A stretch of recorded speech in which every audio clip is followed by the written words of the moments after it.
Women's rights on television, 1950 to present day. The way women are shown on TV today isn't the way they were shown 60 years ago. The roles of women changed with a revolution in the mass media. TV, more than any other medium, gives models to the American people. Models for life as it is, or should be, or can be lived. In 1951, sitcoms began to air on television. Some of the first sitcoms were I Love Lucy and I Married Joan. Both of these sitcoms showed women in the same way. In this episode of I Married Joan, Joan is annoyed with scrubbing floors and wants to be an actress. I'm tired of scrubbing floors. I want to be an actress. Well, I could have become a great actress. No, I didn't. Of course not. You're so busy with your own career. What do you care about me? Oh, but Joan... The rest of her family does not support her with this because girls are not supposed to work. They are meant to be the housewife. Most women of this time period were automatically given the job as a housewife who depended on her husband. Even when women wanted to change, they were oftentimes shot down from their dreams. In all sitcoms during this time, men and women were always shown as a happily married couple.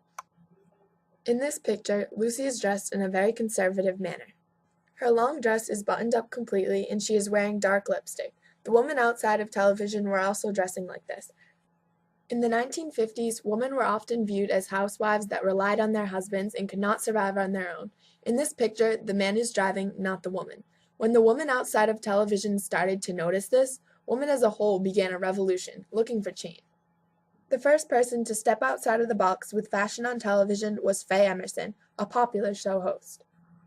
She was seen wearing expensive, low-cut dresses covered with gems and jewelry. As more and more people began to watch her show, the women outside of television were seen dressing similar to Faye. Continuing into the 1960s, women were still depicted as women whose lives revolved around their husband and children. A popular show in the 60s was Leave It to Beaver. The mother is shown here making dinner for the rest of her family. The women that wanted to be independent and have a job outside of the home were not shown on TV because it was not the normal lifestyle.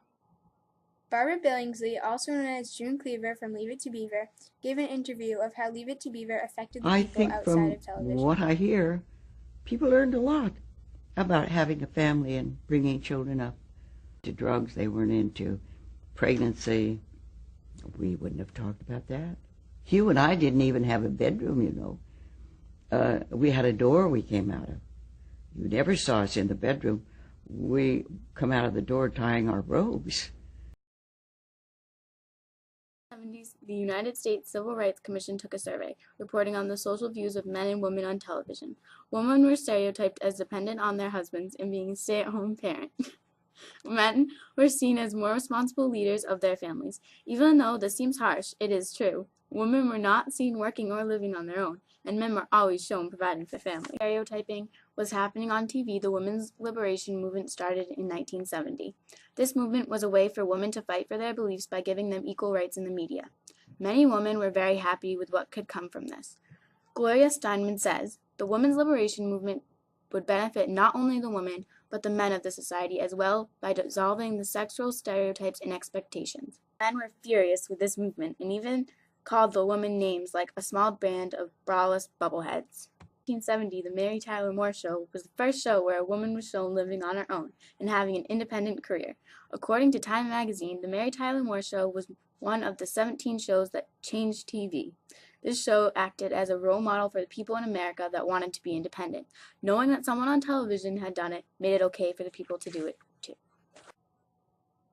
In the 1980s, a group of men, Gerbner, Gross, Morgan, and Signorelli, created something called the cultivation effect. The effect of all this exposure to the same messages produces what has been called cultivation, or teaching of a common worldview, common roles, and common values. According to Gerbner, one of the most common findings from media and cultivation studies is that increased television viewing is associated with more stereotypical views, especially of gender. This graph shows that by the 1980s, more people enjoyed seeing females on television than males. TV continued to reflect change when the first episode of Murphy Brown aired in 1988. On this show, Murphy Brown is over the age of 40 and is still single. She's an alcoholic and smokes. On one episode, Murphy gets pregnant and decides to raise the baby, even if that means being a single parent. This speech made by Dan Quayle, vice president at this time, is an example of a reaction from the people of America. President Dan Quayle, a scolding for TV's newest unwed mother. In a speech today in San Francisco, the vice president pointed to Murphy Brown and her new baby as a sign of the breakdown of family values. Quayle said it was the breakdown of traditional values which led to the violence in Los Angeles. It doesn't help matters when primetime TV has Murphy Brown, a character who supposedly epitomizes today's intelligent, highly paid professional woman, mocking the importance of fathers by bearing a child alone and calling it just another lifestyle choice. The producer of Murphy Brown, Diane English, responded. She said if Mr. Quayle thinks it is wrong for an unmarried woman to have a child, then, quote, he'd better make sure abortion remains safe and legal, end People quote. in America did not agree with Murphy's decision of raising the child alone because no one had ever done such a thing before. Therefore, they reacted, stating their objections. Also, in the 1980s, Felicia Rashad from The Cosby Show played a lawyer as well as a mom. As more and more women in society began to juggle careers with housework, TV women did the same.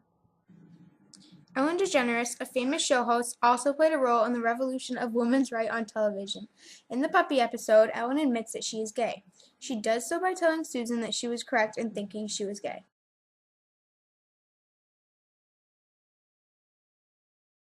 You know how, you said in the room, that you thought maybe I was, I said, no. Well, I was thinking about it, and I think that maybe I guess what I'm trying to say is I did get the job.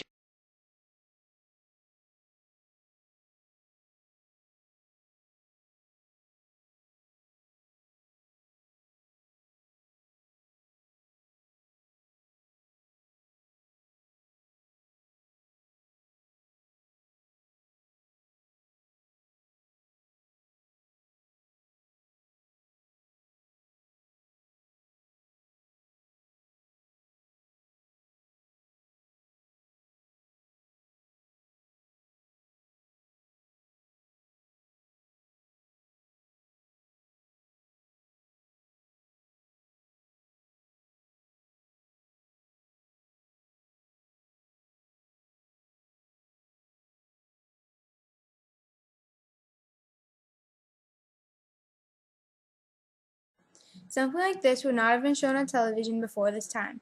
As a matter of fact, her show's rating declined after this episode. Many people weren't sure if they liked this being shown on television, but in the end, they thought it was a great way for the people of America to be accepted. Nickelodeon launched a seminar called Girl Power. Sarah Bennett Weiser said, the connection between these two concepts, girl and power, once thought to be completely absent from the world of children's popular culture, had become normalized within the discourses of consumer culture. In the contemporary cultural climate, in other words, the empowerment of girls is now something that is more or less taken for granted by both children and parents, and has certainly been incorporated into commodity culture. This means that women's rights have changed because of the revolution through television. As a result of this revolution, the women nowadays are the same as men. These rights are taken for granted, and the people of today's society do not know any better. Today's shows with flaws and things out of the ordinary attract more attention than traditional shows.